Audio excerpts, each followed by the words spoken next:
ವೀಕ್ಷಕರೇ, ಇದು Bhatkal one media. ನಾನು MR ಮಾನ್ವಿ. ರಾಬಿಯಾ ಸೈಫಿ ಅತ್ಯಾಚಾರಗಿದು ಕೊಲೆ ಮಾಡಿದ ಪ್ರಕರಣ ಸ್ವತಂತ್ರ ಸಂಸ್ಥೆಗಳಿಂದ ತನಿಖೆಗೆ ತಂಜೀಮ್ ಆಗ್ರಹ.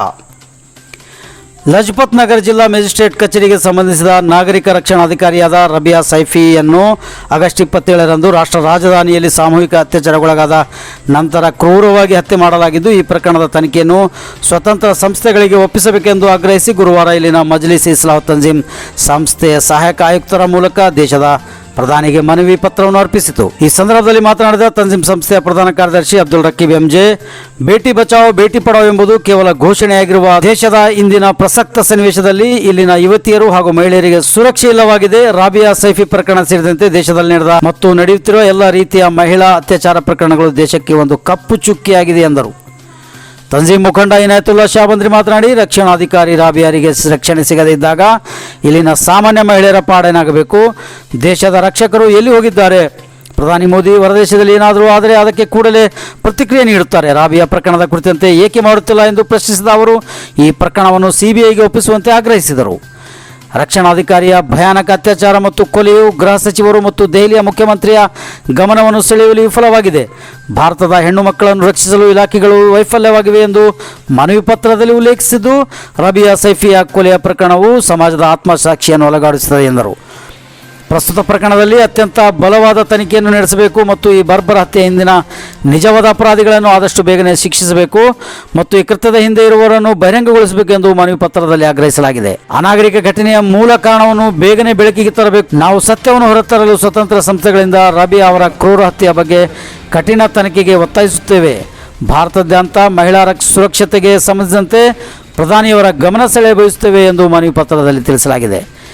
ನ್ಯಾಯವಾದಿ ಸೈಯದ್ ಇಮ್ರಾನ್ ಲಂಕಾ ಮನವಿ ಪತ್ರವನ್ನು ಓದಿದರು. ಸಹಾಯಕ ಆಯುಕ್ತೆ ಮಮತಾ ದೇವಿ ಮನವಿ ಸ್ವೀಕರಿಸಿ ಮಾತನಾಡಿದ್ದು, ಘಟನೆಯ ಕುರಿತಂತೆ ಜಿಲ್ಲಾಧಿಕಾರಿಗಳ ಮೂಲಕ ಪ್ರಧಾನಿಯವರಿಗೆ ತಲುಪಿಸಲಾಗುವುದು ಎಂದು ತಿಳಿಸಿದರು.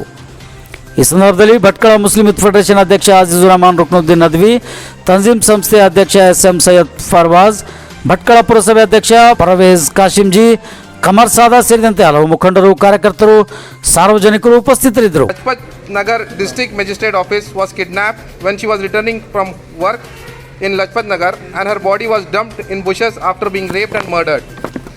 This horrific rape and murder failed to draw the attention of Honorable Home Minister of India and the Chief Minister of New Delhi. This happens to be a reminder of failure of both these government officers.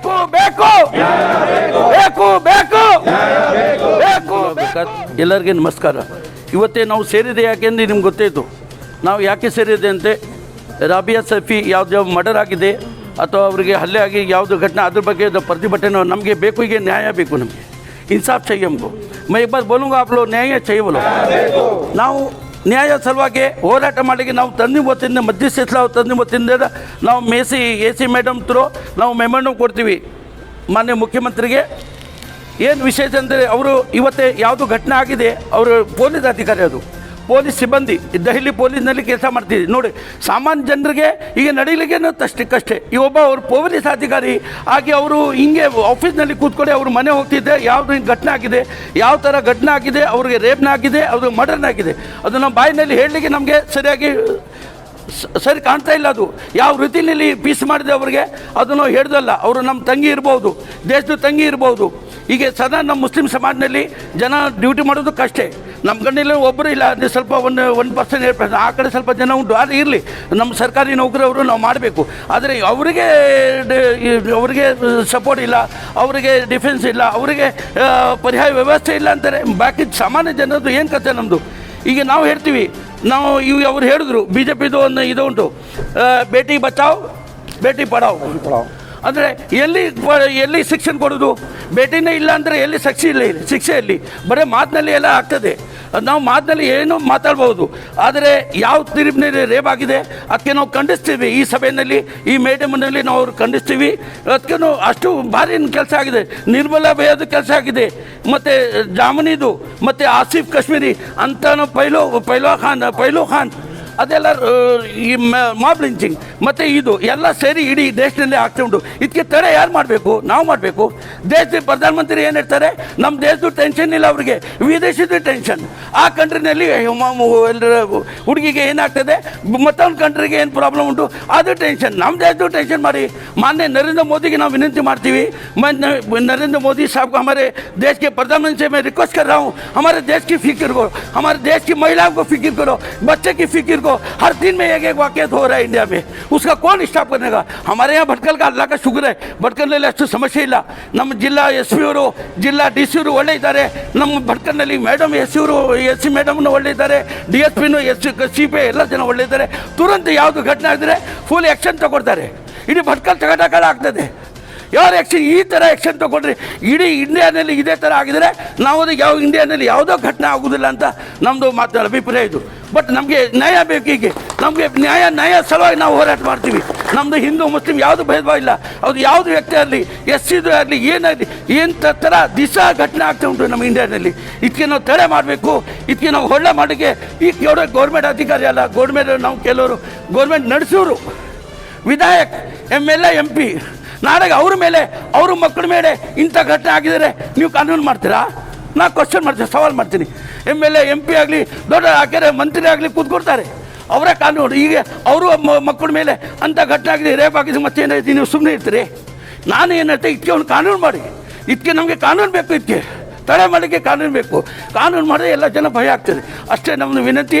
ಲಾಸ್ಟಿಗೆ ನಮಗೆ ನಮ್ಮ ತಂದೆ ವತಿಯಿಂದ ಇಷ್ಟೇ ನಿಮ್ಗೆ ಇದು ನಿಮ್ಮ ಮೂಲಕ CBIಗೆ ಇಂಕ್ವೈರಿ ಕೊಡಬೇಕು ಅಂತ ನಮ್ಮದು ಒಂದು ಪ್ರಶ್ನೆ. CBIಗೆ ಇಂಕ್ವೈರಿ ಕೊಡಲೇಬೇಕು. ನಾವು ನಮಗೆ ಬೇಕು, ನ್ಯಾಯ ಬೇಕು. ನಮಗೆ ಇಷ್ಟೇ ಮಾತು ಹೇಳ್ತೇನೆ, ಬೇಕು ಬೇಕು ಬೇಕು ಬೇಕು ಬೇಕು ಬೇಕು. ಧಿಕ್ಕಾರ ಧಿಕ್ಕಾರ ಕೇಂದ್ರ ಸರ್ಕಾರಕ್ಕೆ, ಧಿಕ್ಕಾರ ಧಿಕ್ಕಾರ ಕೇಂದ್ರ ಸರ್ಕಾರಕ್ಕೆ, ಕೇಂದ್ರ ಸರ್ಕಾರಕ್ಕೆ, ದಿಲ್ಲಿ ಪೊಲೀಸ್ ಅಧಿಕಾರಿಗಳಿಗೆ, ದಿಲ್ಲಿ ಪೊಲೀಸ್ ಅಧಿಕಾರಿಗಳಿಗೆ. ಅಸ್ಸಲಾಂ ವಾಲೇಕುಂ.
महीने पहले ही उसने सिविल डिफेंस को ज्वाइन किया था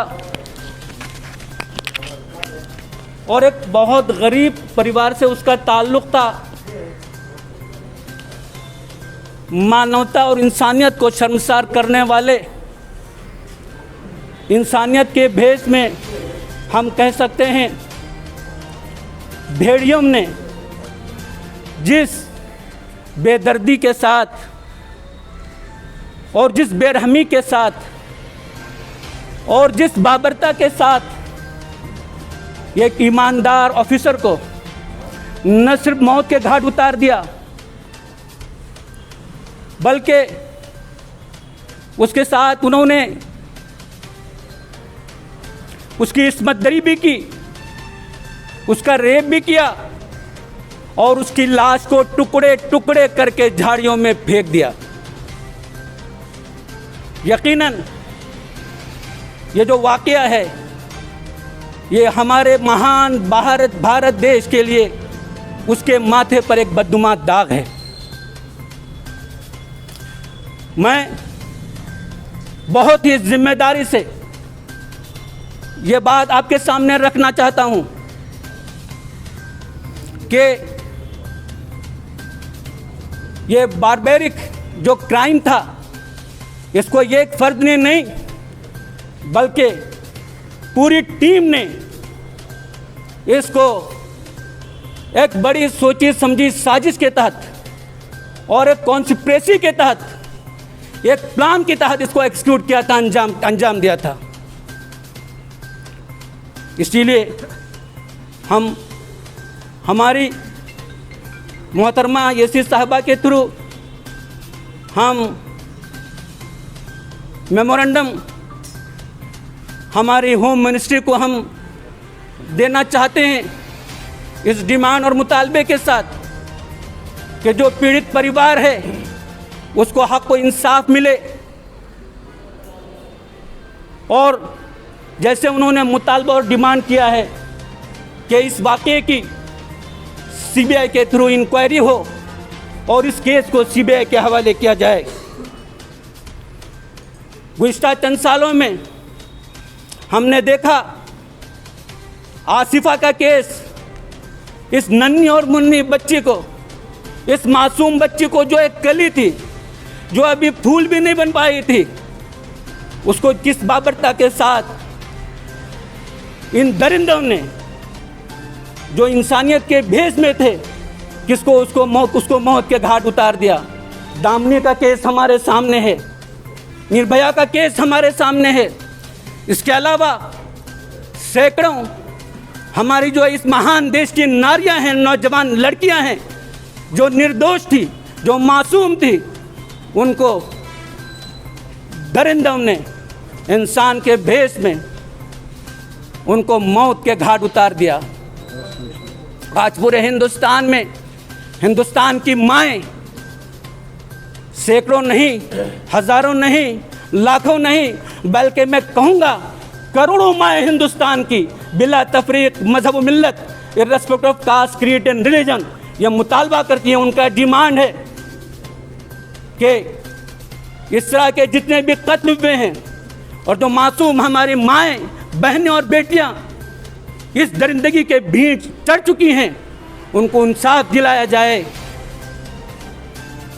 ये नारा लगाने पर हम आज एक बात हम ये कहना चाहते हैं कि जो नारा था कि बेटी बचाओ बेटी पढ़ाओ, हम आज पूछते हैं इस देश के रक्षक से, इस देश के मुहाफिजों से, क्या आपने कितनों को इंसाफ दिया है? हमारा डिमांड है, हमारा मुतालबा है, इस राबिया सैफी को सिर्फ इसलिए कत्ल कर दिया गया इसलिए कि वो एक ईमानदार ऑफिसर थी। और एक बार हम अपने इस डिमांड को दोहराते हैं और हम मुतालबा करते हैं, हमारी पूरी सिंपति, हमारी पूरी हमदर्दी इस परिवार के साथ है। न सिर्फ इस परिवार के साथ बल्कि जितने भी हमारी मासूम बहनें और माएँ और बेटियाँ इस तरह की दरिंदगी का भेंट चढ़ चुकी हैं, उन सबों के साथ हमारी हमदर्दी है और इंशाअल्लाह हम हमेशा उनके साथ रहेंगे और उनका साथ देंगे। बहरहाल इसके बाद जो है इस सिलसिले में कुछ बातें हमारे जनाब इनायतुल्लाह शाहबंदरी साहब आपके सामने पेश करेंगे और उसके साथ हमारे एडवोकेट इमरान लंका साहब मेमोरेंडम पेश करेंगे। मैं बहुत ही आभारी हूँ और बहुत ही शुक्रगुजार हूँ हमारी मोहतरमा येसी साहबा का कि हमने जब उनसे कहा कि इस तरह का मामला है, इस तरह का जो हमें मेमोरेंडम पेश करना है, तो उन्होंने उसको खुशी से कबूल किया और आज हमें ये मौका फराहम किया। Thank you very much madam. Thank you one and all.